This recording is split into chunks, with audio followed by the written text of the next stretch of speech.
My breakdown of the Autism Princeton study, part 2. In my last video, I talked about the research uncovering 4 pattern clusters in the autistic sample group, which people are calling subtypes. And I explained why using the term subtype is causing confusion. If you're interested in my explanation of that, you should go look for part 1. In this video, I'll share what the pattern clusters actually were and how they were grouped in the study. As I mentioned, there were 4. 2 included developmental delays and 2 didn't. Interestingly, the 2 that did have developmental delays made up less than 30% of the total autistic sample group. This is highly significant if you think about the way autism has historically been identified and diagnosed. Because 20 or 30 years ago, developmental delays were often what led someone to looking into autism in the first place. So back then, the prevalence of developmental delays was significantly higher in diagnosed children. But now they're only in about a third of autistic children, at least based on the sample group of this study. But that's a topic for another day. For now, let's get into the features of the 4 pattern clusters identified in the study. The first group, which represented about 37% of autistic individuals in the sample group, was called the Social and Behavioral Challenges group.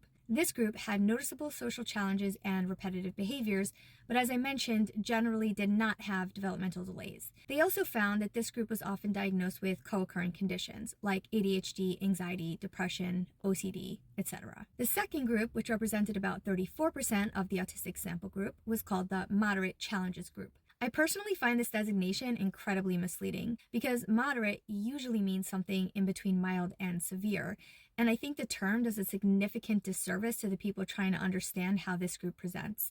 But I digress. The researchers noted that this group had all the core traits of autism, but that they were the least noticeable out of all the groups. This group also did not have developmental delays or co-occurring psychiatric conditions. Okay, now for the 2 groups that presented with developmental delays. The third group, which represented about 19% of the autistic sample group, was called the Mixed ASD with Developmental Delay group. Mixed refers to how the core traits of their autism showed up. This group didn't show signs of anxiety, depression, or disruptive behaviors. And finally, the last group identified, which represented about 10% of the autistic sample group, was called the Broadly Affected group. They found this group to have more extreme and wide-ranging challenges related to their core traits of autism. They also found the broadly affected group to have co-occurring psychiatric conditions like anxiety, depression, and mood dysregulation. In addition to all the patterns I just mentioned, the researchers also identified distinct biological and genetic patterns within each group. But I'll save delving into that for another video because it's by far the most confusing part of this research. Let me know if you found this breakdown helpful and if you want me to cover anything specific in this series as I create more content.